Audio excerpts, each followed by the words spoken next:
வணக்கம். இன்னைக்கு நாம ஒரு செம்ம சுவாரஸ்யமான டாபிக் பத்தி பார்க்க போறோம்.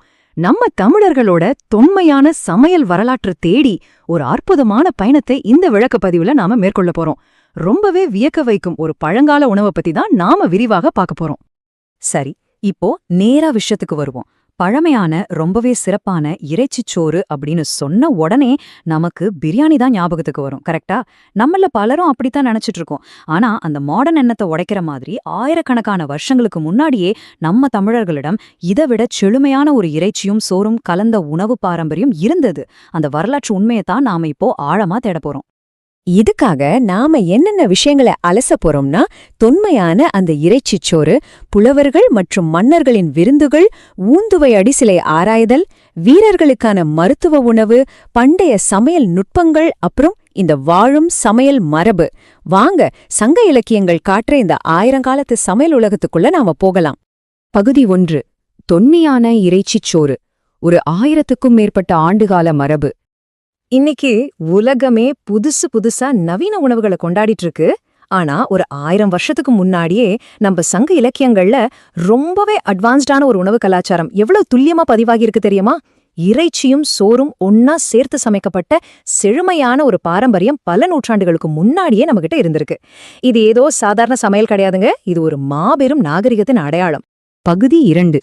புலவர்கள், மன்னர்கள் மற்றும் அவங்களோட பிரமாண்டமான விருந்துகள், சங்ககால சமூக வாழ்க்கை. இப்போ ஒரு சுவாரஸ்யமான ஒப்பீட்டை பார்க்கலாம். ஒரு பக்கம் போர்க்களத்துல வாள் பிடிச்சு யானைகளையெல்லாம் அடக்கி ரொம்பவே கடினமான கைகளை கொண்ட சேர மன்னன். இன்னொரு பக்கம் அரச விருந்துகளை சாப்பிட்டு ரொம்ப சாஃப்டான கைகளை கொண்ட சங்கப்புலவர் கபிலர். ஒரு முறை சேரமான் செல்வக்கடுங்கோ வாளியாதன் கபிலரை பார்த்து, புலவரே, உங்க கைகள் மட்டும் ஏன் இவ்வளவு மென்மையா இருக்கு அப்படின்னு ரொம்ப ஆச்சரியத்தோட கேக்குறான். அதுக்கு கபிலர் என்ன சொன்னார் தெரியுமா? அதுக்கு கபிலர் சொன்ன சூப்பரான பதில் புறநானூற்றின் 14வது பாடல்ல பதிவாகிருக்கு. புலவு நாற்றத்த பைந்தடி பூ நாற்றத்த புகைகொளி ஊந்துவை கரிச்சோறு உண்டு நன்றும் மெலிய பெருமா. அதாவது, அரசே, நறுமண புகையில வாட்டிய புதிய இறைச்சியையும் ஊந்துவையோட கூடிய கரிச்சோட்டையும் சாப்பிட்றது தவிர எனக்கு வேற எந்த கடினமான வேலையும் தெரியாது. அதனாலதான் என் கைகள் இவ்ளோ மென்மையா இருக்கு அப்படின்னு சொல்றாரு. இந்த பைந்தடி அப்படின்னு சொல்லப்படுற புகைவாட்டிய இறைச்சி உணவு அவருடைய உயர் சமூக அந்தஸ்தின் அடையாளமாவே இருந்திருக்கு பாருங்களேன். கபிலர் மட்டும் இல்லைங்க, ஔவையாரும் புறநானூற்றுல இத பத்தி ரொம்ப அழகா சொல்லிருக்காங்க. அமிழ்தன மரபின் ஊந்துவை அடிசில் வெள்ளி வெண் கலத்து ஊட்டல் அப்படின்னு சொல்றாங்க. அதாவது, அமிழ்தம் மாதிரி இருக்கிற இந்த ஊந்துவை அடிசில மன்னர்கள் வெள்ளி கிண்ணங்கள்ல வச்சு பரிமாறினாங்கன்னு ரொம்ப பெருமையா குறிப்பிடுறாங்க. பண்டைய தமிழ் மன்னர்களோட அந்த எல்லையற்ற கொடைத்தன்மையையும் அவங்களோட பிரம்மாண்டமான அரச விருந்தோம்பலையும் இது அப்படியே நம்ம கண் முன்னாடி கொண்டு வந்து நிறுத்துதில்ல. பகுதி 3. ஊந்துவை அடிசிலின் குறியீட்டை அவிழ்த்தல். அதாவது, இறைச்சியையும் பருப்பையும் கலக்கும் கலை. சரி, இப்போ ரொம்ப முக்கியமான விஷயத்துக்கு வருவோம். இந்த ஊன்துவை அடிசில்னா நிஜமாவே என்ன? இத கொஞ்சம் பிரிச்சு பாப்போம். ஊன் அப்படின்னா இறைச்சி, துவை அப்படின்னா அரைத்து கலந்த பதம், அடிசில்னா சோறு அல்லது உணவு. ஆக இது சும்மா சாதமும் கறியும் கலந்த சாதாரண சாப்பாடு கிடையாதுங்க. இறைச்சி, பருப்பு வகைகள், அப்புறம் மிளகு, இது எல்லாத்தையும் ரொம்ப துல்லியமா அழைச்சு கலந்த ஒரு செழுமையான புரத உணவு. சொல்லப்போனா இது இன்னைக்கு இருக்கிற மாடர்ன் ரெசிபிகளையே மிஞ்சும் ஒரு கலவை. இதை இன்னும் சிறப்பா 10 எப்படி சொல்லுது தெரியுமா? சோறு வேறென்னா ஊந்துவை அடிசல். அதாவது, சோறும் இறைச்சியும் தனித்தனியா தெரியாத அளவுக்கு ஒன்னோட ஒன்னா பின்னி பிழைஞ்சு சமைக்கப்பட்ட ஒரு அற்புதமான உணவிது. ரொம்ப மெதுவா ஸ்லோ குக் முறையில உருவாக்கப்பட்ட ஒரு தலைசிறந்த படைப்பு இதுங்கிறத 10 நமக்கு ரொம்ப தெளிவா விளக்குது.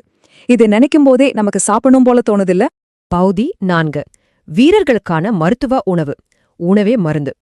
இப்போ ஒரு வரலாற்று ஆராய்ச்சியாளரோட பார்வையில இருந்து இந்த உணவை நாம கொஞ்சம் அனலைஸ் பண்ணலாம். இதுல சேர்த்திருக்கிற மிளகு, இது இயற்கையான மசாலா மட்டும் இல்ல, நோய் எதிர்ப்பு சக்தியையும் காயங்களை ஆற்றும் தன்மையையும் கொடுக்குது. அவரே மாதிரியான பருப்பு வகைகள் உடலுக்கு தேவையான நீண்ட நேர எனர்ஜியை கொடுக்குது.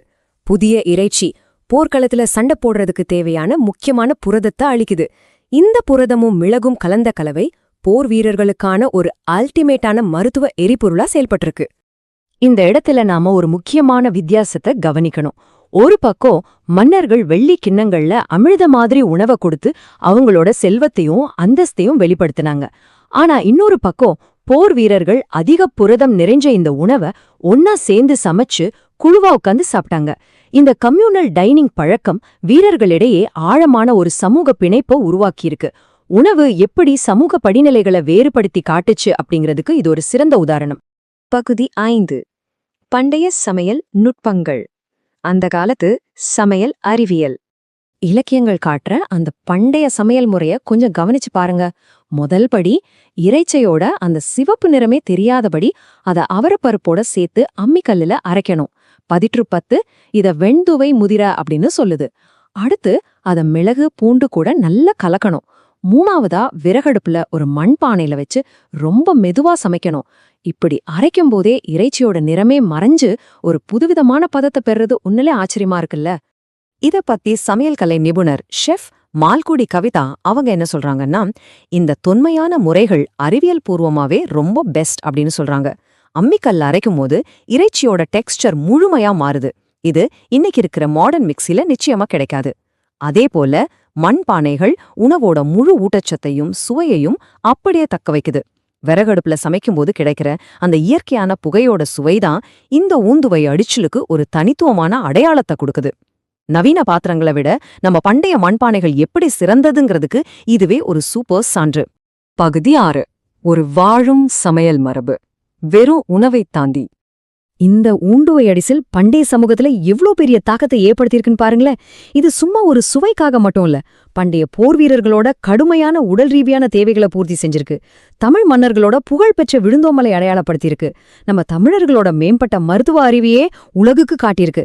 இது எல்லாத்துக்கும் மேல ஒன்னா சேர்ந்து சமைக்கிற பழக்கத்தின் மூலமா கம்யூனிட்டிக்குள்ள ஒரு ஆழமான பிணைப்பை உருவாக்கியிருக்கு. இது ஒரு உணவு அப்படிங்கறதையும் தாண்டி சமூகத்தோட உயிர்நாடியாவே இருந்திருக்கு. இதுல இருந்து நமக்கு ரொம்ப தெளிவா ஒரு விஷயம் புரியுது. சங்க இலக்கியங்கள் அப்படின்னா அது ஏதோ கற்பனை கதைகள் கிடையாதுங்க. அவை ஒரு அதிநவீன நாகரிகத்தோட சுவைமிக்க மிக துல்லியமா பதிவு செய்யப்பட்ட வரலாற்று ஆவணங்கள். பண்டைய தமிழர்களோட சமூக பழக்க வழக்கங்களையும் உணவியலையும் முழுமையா பாதுகாத்து வச்சிருக்கிற முதன்மை தரவுகள் இதுதான். இத நாம சும்மா ஒரு பழைய பாட்டு அப்படின்னு சுருக்கிடவே முடியாது. இப்ப நான் உங்ககிட்ட ஒரு கேள்வியோட இதை முடிக்க விரும்புறேன். 1000 வருஷத்துக்கு முந்தைய ஒரு பாட்டுல இவ்ளோ அட்வான்ஸ்டான சமையல் மற்றும் மருத்துவ அறிவியலை துல்லியமா ஆவணப்படுத்த முடியும்னா, நம்ம கண்முன்னே இருக்கிற இலக்கியங்கள்ல இது போல இன்னும் எத்தனை பழங்கால ரகசியங்கள் விடை தெரியாம மறைஞ்சு கிடக்கு. யோசிச்சு பாருங்க. இது உங்களை மேலும் பல வரலாற்றை தேடி படிக்க தூண்டும்னு நான் நம்புறேன். மீண்டும் இதே மாதிரி ஒரு சூப்பரான விளக்கப்பதிவுல உங்களை சந்திக்கிறேன். அதுவரை தேடுதலும் கற்றலும் தொடரட்டும்.